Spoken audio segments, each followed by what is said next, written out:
अस्सलाम वालेकुम। अब तक की अहम खबरों के साथ मैं हूं ज़िशान यासीन। सबसे पहले अब तक की हेडलाइंस।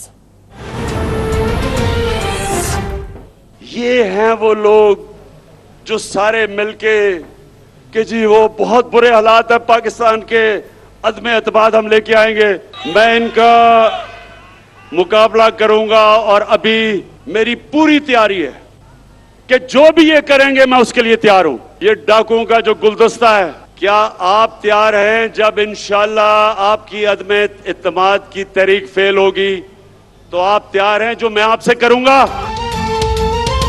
चोरों और डाकुओं से मुकाबले के लिए पूरी तरह तैयार हूँ। अदम एतमाद की नाकामी के बाद मैं जो करूँ, क्या अपोजिशन भी उसके लिए तैयार है?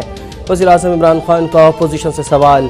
मेलसी में जलसे से खिताब में कहा कि पीपल्स पार्टी और नून लीग ने 10 साल में 24,000 अरब रुपए कर्ज लिया। मुल्क का आधे से ज़्यादा टैक्स तो इनके लिए कर्जों की अदायगी में चला जाता है। जनूबी पंजाब को सूबा बनाने के लिए आईनी तरमीम लाने का ऐलान। बोले अब पता चलेगा कि नून लीग और पीपी जनूबी पंजाब सूबा चाहती हैं या नहीं।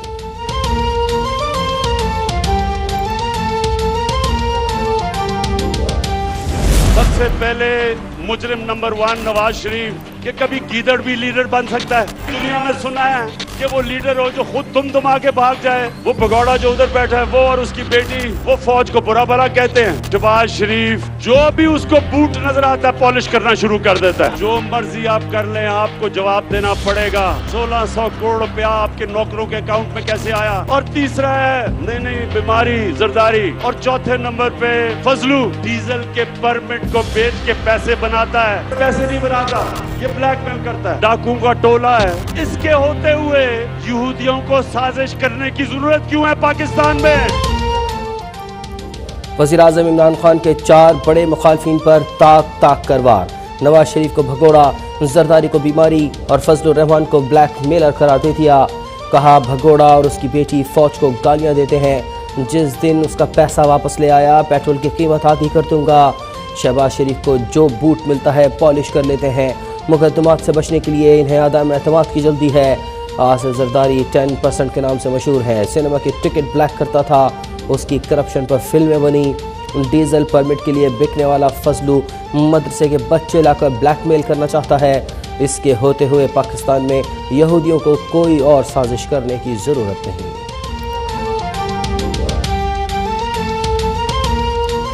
सदर जरदारी तो पैम्पिनो सिनेमा में टिकट्स बेचता था।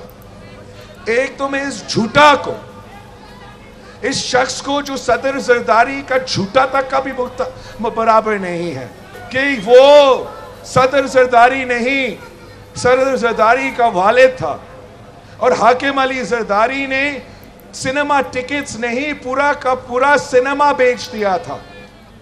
उसके पास सराय जमीन था। आपके पास क्या था? तू खो कौन? तेरा वालिद तो करप्शन पे निकाला गया। क्या ये वजह है? जरदारी के वालिद के पास तो ज़मीनें थीं, उन्होंने टिकट नहीं सिनेमा बेचा था। लेकिन आपके वालिद के पास क्या था? आपके वालिद को तो करप्शन करने पर निकाला गया। दूसरों को चोर कहने की हिम्मत कैसे हुई? बिलावल भुट्टो जरदारी का वज़ीर आज़म इमरान खान को जवाब। गुजरावाला में अवामी मार्च के खिताब में कहा कि तुम्हारी अपनी कमाई क्या है? तुम्हारा तो खर्च अभी ATMs उठाती हैं। तुम फॉरेन फंडिंग केस में पकड़े गए। आखिरी दिनों में यूरोप से ताल्लुकात ख़राब कर रहे हैं। इसे पता नहीं यूरोप में कितने पाकिस्तानी हैं। इमरान खान इस्तीफ़ा दे दो वरना हम इस्लामाबाद आ रहे हैं। असेंबलियाँ तोड़ कर इलेक्शन में मुकाबला करो।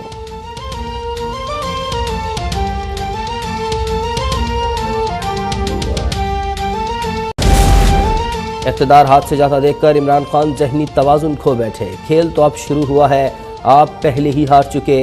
कुछ तो खिलाड़ियों वाला जज्बा दिखाएं। नायब सदर नून लीग मरियम नवाज का रद्द अमल।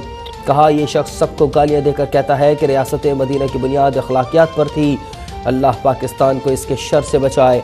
मरियम औरंगजेब बोली कौम को मुबारक हो। इमरान खान की घबराहट सबूत है कि तहरीक अदम एतमाद कामयाब हो चुकी है। इमरान खान ने आज फिर कंटेनर वाली गंदगी फैलाई है। फॉरेन फंडिंग के पैसे ख़जाने में आ जाएं तो आटा, चीनी, बिजली, गैस, दवा और पेट्रोल फ्री मिलने लगे।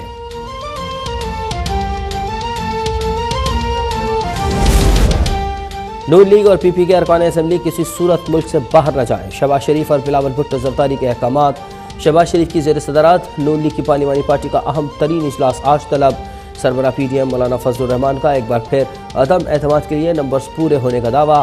वज़रा पर सरकारी खर्चे पर मुल्क से भागने की कोशिश का इल्ज़ाम। सानहा पेशावर के शौदा के अहले खाने से ताज़ियत के बाद कहा, हुकूमत अवाम के तहफ़्फ़ुज़ में नाकाम हो चुकी, लोगों को अपनी हिफाजत खुद करना होगी।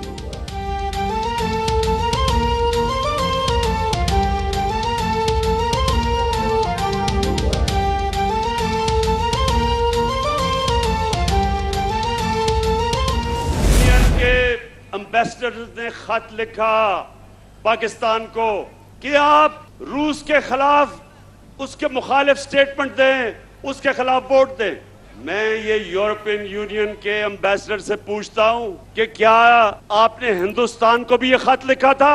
जब कश्मीर में हिंदुस्तान ने इंटरनेशनल कानून तोड़ा, यूनाइटेड नेशंस की सिक्योरिटी काउंसिल की रेजोल्यूशंस की खिलाफ वर्जी करते हुए जो कश्मीर का स्टेटस खत्म किया, क्या आप में से किसी ने हिंदुस्तान से कोई राब्ता तोड़ा, कोई उनकी तनकीद की, कोई तजारत बंद की? तो हम आपके सामने क्या हैं? क्या हम कोई गुलाम हैं कि जो आप कहेंगे हम कर लें? अमन में सबके साथ है, जंग में किसी के साथ भी नहीं। वज़ीर आज़म इमरान खान ने खारजा पॉलिसी वाज़ेह कर दी। कहा, अफगान जंग में अमरीका का साथ दिया, दहशतगर्दी के खिलाफ जंग में हमारी 80,000 जानें गईं, मुल्क को $100 अरब से ज़ायद का नुकसान हुआ। क्या यूरोपीय सफ़ीरों ने हमारा शुक्रिया अदा किया? भारत ने कश्मीर में आलमी कानून की खिलाफ वर्जी की तो क्या यूरोप ने भारत से राबता तोड़ा?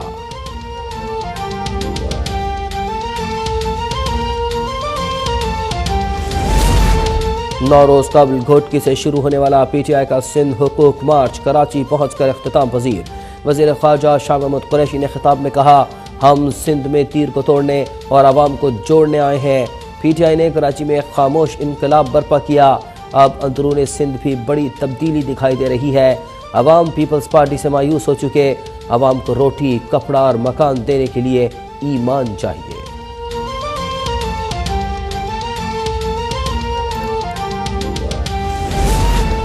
सिंध की तबाही के जिम्मेदार अब पूरे पाकिस्तान की तबाही चाहते हैं। आइंदा इंतखाबात में सिंध में पीटीआई आएगी और खुशहाली लाएगी। वफाकी वजीर अली जैदी का कराची में सिंध हुकूक मार्च से खिताब। कहा, अदालतें दोहरी शहरियत पर फैसल वफद की तरह मुराद अली शाह को भी नाअहल करार दें। वज़ीर आज़म ने मुझे और शाह महमूद को फौरी तौर पर इस्लामाबाद तलब कर लिया है। उम्मीद है कोई अच्छी खबर आने वाली है।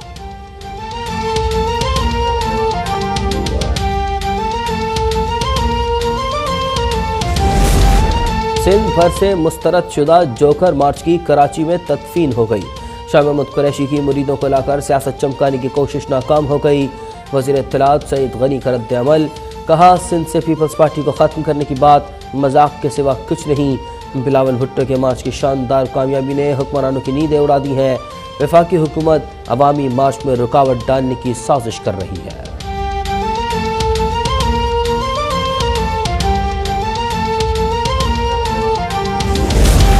मौलाना फजलुर रहमान के 48 घंटे और बिलावल भुट्टो के 5 दिन का अल्टीमेटम तो काट का घोड़ा निकले।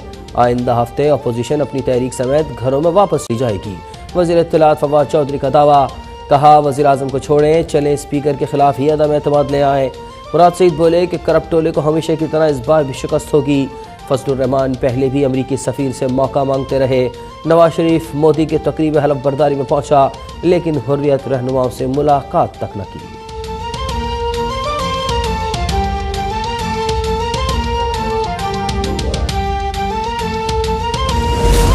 हुकूमत के पास बंदे पूरे हैं तो असेंबली की कुर्सियां और कालीन क्यों उखाड़ दिए? इमरान खुद इजलास बुलाकर साबित कर दें कि अरकान उनके साथ हैं। लीगी रहनुमा राना सनाउल्लाह का चैलेंज। कहा, इमरान खान का अपने अरकान पर बिकने का इल्ज़ाम उनकी तज़हीक है। एहसन इकबाल बोले कि वज़रा के चेहरे बता रहे हैं कि तहरीक अदम एतमाद कामयाब हो रही है। आवाम को करप्ट और नाअहल हुकूमत से फौरी निजात चाहिए।